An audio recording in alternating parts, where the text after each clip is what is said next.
Hello বন্ধুরা, আমি মিলন আর আপনারা শুনছেন horror story the story of Piya channel. আবারও হাজির হয়ে গেছি আরও একটা সত্য ভৌতিক ঘটনা নিয়ে। আপনারা ইতিমধ্যে থাম্বনেল দেখে বুঝতে পেরেছেন পুরনো ভিটে পার্ট 2। ইতিমধ্যে চ্যানেলে পুরনো ভিটে পার্ট 1 একটি ভিডিও আপলোড করা হয়েছে। তো দেরি না করে আজকে ভিডিওটা শুরু করা যাক।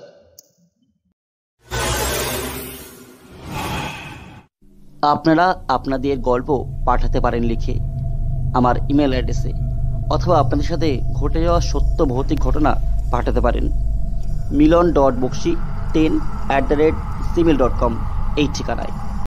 আজকে ঘটনাটি আমাকে পাঠিয়েছেন বাংলাদেশ থেকে আমার এক সাবস্ক্রাইবার বন্ধু টুম্পা।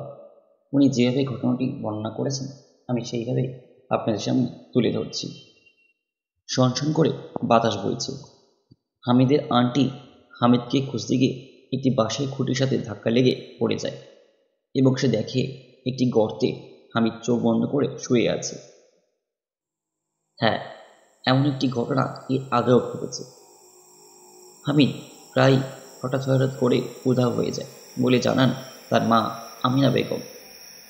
একদিন হামিদ ছাগল নিয়ে মাঠে চড়াতে গেছিল। হামিদ চলে যাওয়ার মাত্র 2 মিনিট পরে হামিদের আন্টি পিছনে ফিরে দেখে হামিদ নাই। বাড়ি থেকে বাগানের রাস্তা সোজা, কোনো আঁকাবাঁকা পথ নেই, কিন্তু তবুও এই 2 মিনিটের মধ্যে ছাগল এবং হামিদ কোথাও উধাও হয়ে গেল। হামিদের আন্টি বুঝতেই পারল না। সবাই মিলে তাকে খোঁজাখুঁজি শুরু করলো। একই রাস্তায় 5-6 বার করে সকলে খুঁজল, কিন্তু হামিদের হদিশ পাওয়া গেল না। ঘটনাটি ঘটে দুপুর 11টায়, আর সেই 11টা থেকে 2টো পর্যন্ত সকলে খুঁজতে শুরু করে। কিন্তু হামিদের আন্টি খালের পাড় দিয়ে হেঁটে যেতে যেতে বাড়ির দিকে আসার সময় একটি বাঁশঝাড়ের পাশে হঠাৎ একটি বাতাসে হামিদের আন্টির শরীর ভার হয়ে আনমনা হয়ে সে পড়ে যায়। তারপর হামিদের আন্টি দেখে যে একটি গর্তের মধ্যে হামিদ চোখ বন্ধ করে শুয়ে আছে। ওর আন্টি এই সকল বিষয় দেখে ভয় পেয়ে গেল এবং হামিদকে অনেকবার ডাকাডাকির পর হামিদ উঠে বসে এবং হামিদের আন্টি তাকে জিজ্ঞাসা করে তার এমন অবস্থা হলো কী করে এবং সে যে ছাগল নিয়ে বেরিয়েছিল সে ছাগল কোথায়। অনেকক্ষণ হামিদ এরকম বোকার মতো দাঁড়িয়ে থেকে সে উত্তর দিল কয়েকবার ঝাঁকা দিতে সে বলল, ছাগল? হ্যাঁ, ছাগল তো গাছেই বাঁধা রয়েছে। তখন হামিদের আন্টি দেখলো পাশের একটি গাছে ছাগল বাঁধা আছে। তারপর তার আন্টি তাকে বাড়ি নিয়ে যায় এবং স্নান করিয়ে খাওয়া দাওয়ার পর একজন হুজুর অর্থাৎ একজন ফকিরকে ডেকে সমস্ত ঘটনা জানায়। তখন সেই হুজুর হামিদকে কিছু জল পড়া এবং ঝাড়ফুঁক করে দেয়। এমনই কিছু কিছু অদ্ভুত ঘটনা ঘটতে থাকে হামিদের সাথে। হামিদের মা অর্থাৎ আমিনা বেগম জানায় যে সে নতুন বিয়ে করে আসার পর থেকেই এই বাড়িতে অদ্ভুত সব ঘটনা ঘটতে থাকে তার সাথে। সে দিনের বেলাতেও এই ঘরে থাকতে ভয় পায়। মনে হয় সবসময় যেন তাকে কে দেখছে এক দৃষ্টে, তার নাম ধরে ডাকছে। রাতে ঘুমের ঘরে দুঃস্বপ্ন দেখে ঘুম ভেঙে যায় তাই প্রায়।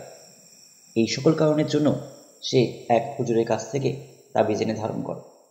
তারপর সব ঠিক চলে, কিন্তু আবার কিছুদিন পর একই ঘটনা ঘটতে থাকে। কেন এমন হয় সে নিজেও বুঝতে পারে না। কিন্তু এখন প্রশ্ন হচ্ছে এই যে আমিনা বেগমের জন্য হামিদের জীবনে এত সমস্যা কেন? সেই ঘটনার রহস্যভেদ ঘটে তার কথাতেই।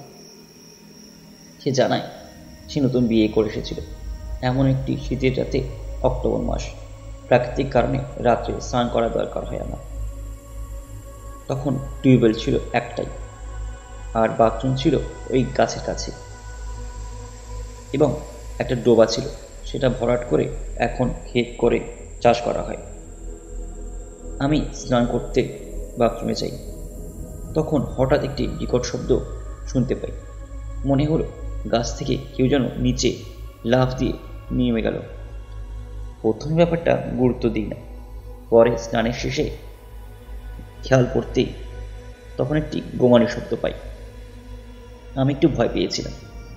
প্রথমে দেখতে চাইছিলাম না যে কি হচ্ছে, কিন্তু উৎসাহবশত শব্দটা কি তার সন্ধান করতে গিয়ে বাথরুমের পিছন দিকে যাই, এবং বাথরুমের পিছন দিকে যেতেই আমি দেখি যে ডোবার মধ্যে কাদা মাখানো গায়ে কে যেন বসে আছে। আমি তখনও চাইছিলাম যে দৌড়ে ঘরে যেতে, কিন্তু কেন আমার মনে হলো যে কি হয়েছে ব্যাপারটা একটু বোঝার চেষ্টা করি। কেউ মনে হলো যেন আমার পা টেনে ধরে রেখেছে। সামনে না এগিয়ে দাঁড়িয়েছিলাম সেখানে। তারপর যা দেখলাম সে কথা মনে হলে আজ আমার সারা শরীর ভয় কাটা দিয়ে ওঠে। আমি দেখলাম আমারই মতো দেখতে, আমারই অবয়ব কাদা মাখানো এক মহিলা জুবুতুবু হয়ে ডোবার মধ্যে বসে রয়েছে এবং সেই আওয়াজ করছে। কি হচ্ছে বুঝে ওঠার আগেই সেই করুণ দৃষ্টি ভয়ঙ্কর লাল দৃষ্টিতে পরিণত হলো, এবং সে এক দৃষ্টিতে আমার সারা শরীরের দিকে তাকিয়ে রয়েছে। আর সেই ভয়ঙ্কর দৃষ্টি দেখে আমার সারা শরীর যেন পাথর হয়ে যায়। এরপর যে কি হয় আমার আর মনে নেই। পরদিন সকালে দেখি আমি ঘরে বিছানায় শুয়ে আছি। এরপর কত রাত ঘুমাতে পারিনি তা বলে বোঝাতে পারবো না। তবে এইভাবেই দিনের পর দিন, মাসের পর মাস কেটে যায়। একদিন আমি জানতে পারি যে আমার পেটে তখন হামিদ রয়েছে, এবং একজন হুজুরকে ডেকে আনা হয়।